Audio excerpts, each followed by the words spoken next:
on Earth.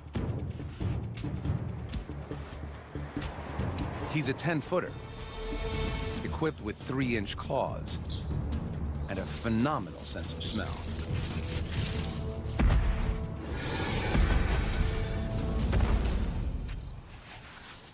As the temperature approaches 100 degrees Fahrenheit, the dragon heads for a waterhole. This is where Rusa deer quench their thirst. The deer notice him watching them.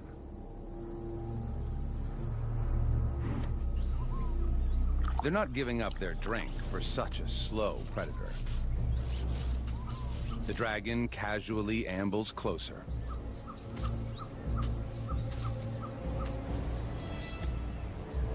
He waits.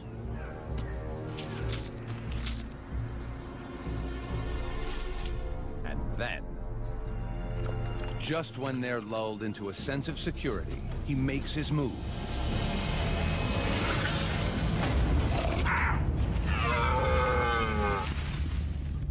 It's a fail. Deer are fast. They're gone. What went wrong?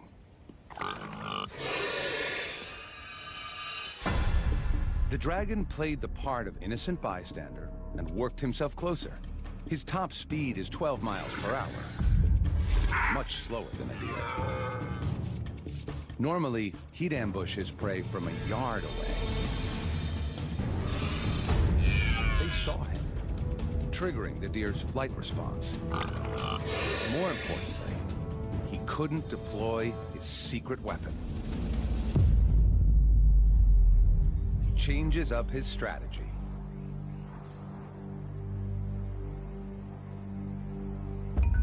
Growing up here, it's a dragon-eat-dragon world. Komodos are cannibals, especially of the young and innocent.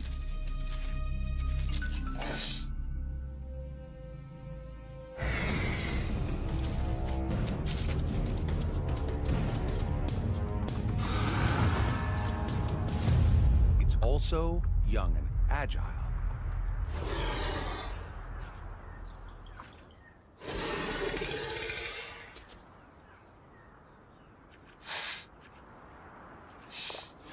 Out of reach, the adult waits patiently.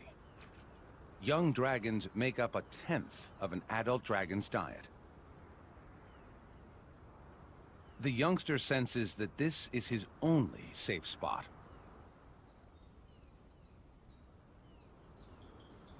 He's right.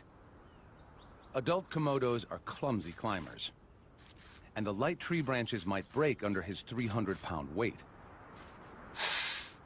In this round, youth trumps age. Another fail.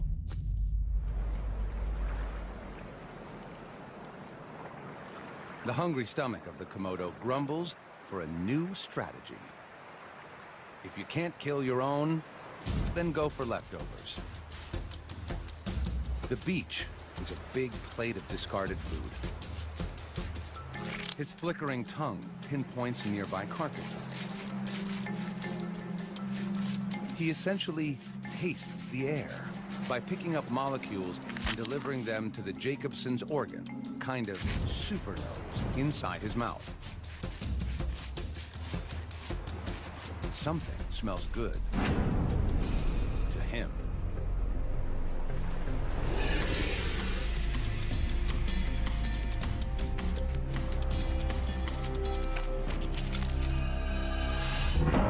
Several movable jaw joints let him expand his mouth wide enough to vacuum the fish down whole, bones and all. Good thing. He hasn't eaten in days.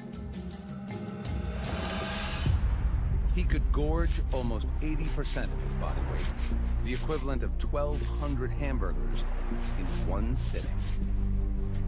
But this meal is just scraps. Yet every little scrap counts. Perfect. But another dragon is already dining on the prize. now to steal what little is left.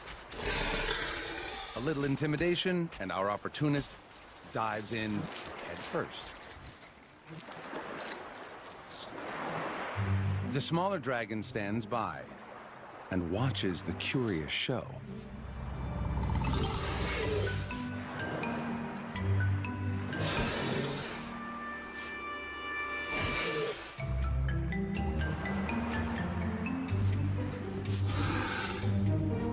Today, he's a jack of all trades and master of none. By afternoon, the dragon is ravenous and is...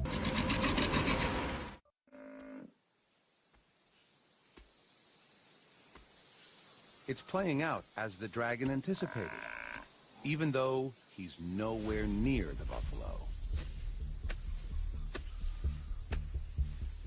He has an invisible weapon. Venom.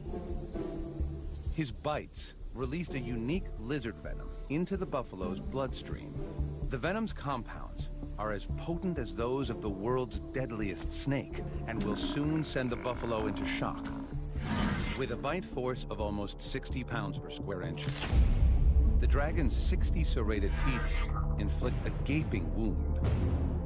And with the thrust of his muscular neck, deliver the toxic cocktail 1 inch deep into the buffalo's flesh. Now he follows and waits. With favorable winds, he can pinpoint his prey's exact location over 6 miles away. As the venom courses through the buffalo's body, it stops the buffalo's deep wound from healing. Its blood pressure drops, and it weakens.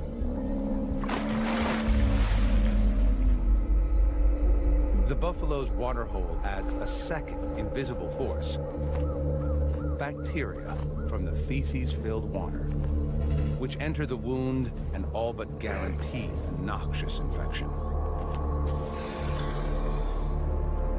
The buffalo takes one last stand against the dragon. Shock sets in, and its body begins shutting down.